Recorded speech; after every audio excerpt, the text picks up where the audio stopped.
বিশ্বকাপের যাত্রাটা শুরু করার আগেই এবার চিন্তা বাড়ল আর্জেন্টাইন মাস্টারমাইন্ড লিওনেল স্ক্যালোনির।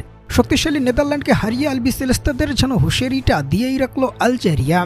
শক্তিমত্তায় ও কৌশলী ফুটবলে এতটাই উন্নত নেদারল্যান্ড যে সবশেষ টানা ৩ বিশ্বকাপে ভবিষ্যৎবাণী করে সফল হওয়া জার্মান অর্থনীতিবিদ ক্লেমেন্ট এবারের আসরের শুরুর আগেই জানিয়েছিল পর্তুগাল ও নেদারল্যান্ড খেলবে ফাইনাল, যেখানে পর্তুগালকে হারিয়ে ট্রফিটা উঁচিয়ে ধরবে ডাচরা।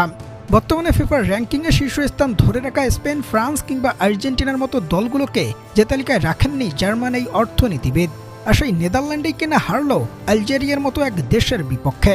এও কি ভাবা যায়? অবশ্য পারফরম্যান্সের বিবেচনায় কোনোভাবে একটুও পিছিয়ে নেই আলজেরিয়া। তাদের সবশেষ ৮ ম্যাচের ৬টিতেই জিতেছে তারা, একটিতে হেরেছে এবং একটিতে হয়েছে গোলশূন্য ড্র। এদিকে বিশ্বকাপের প্রস্তুতি হিসেবে ফিফার ফ্রেন্ডলি উইন্ডোতে আলজেরিয়ার বিপক্ষে আজ মাঠে নামে নেদারল্যান্ড, যেখানে শ্বাসরুদ্ধ করে এক লড়াই শেষে ১ গোলের ব্যবধানে হেরেছে ভার্জিল ভ্যান ডাইকরা। যে হারের মধ্য দিয়ে নিজেদের চিন্তা তো বাড়িয়েছে ডাচরা, সেই সাথে চিন্তাটা দ্বিগুণ করে দিয়েছে লিওনেল স্ক্যালোনির। ৩ বারের বিশ্ব চ্যাম্পিয়ন আলবিসেলেস্তাদের গ্রুপ পর্বের প্রথম ম্যাচটায় তারা মুখোমুখি লড়াই করবে আলজেরিয়ার বিপক্ষে, যেখানে শক্তিশালী নেদারল্যান্ডকে হারিয়ে যে শক্তিমত্তার পরিচয় স্পষ্ট করেছে আলজেরিয়া, তাতে চিন্তা বেড়েছে আর্জেন্টাইন মাস্টারমাইন্ড লিওনেল স্ক্যালোনির।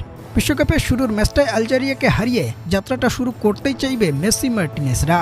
তবে গত বিশ্বকাপে যে আর্জেন্টাইনদের গোলবারটা আগলিয়ে রেখেছিলেন এমিলিয়ানো মার্টিনেজ, এবার হয়তো এই বিশ্বকাপের শুরুর ম্যাচটায় আর্জেন্টাইনরা দেখবে অন্য আর এক মার্টিনেজকে, যিনি গোলবার সামলাবেন মহারাজ ও মৌসাদের।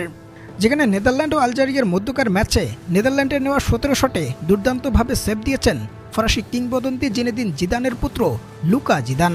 প্রদর্শক, বিশ্বকাপের প্রথম ম্যাচটায় আর্জেন্টিনা কি পারবে আলজেরিয়ার মতো দেশকে হারাতে?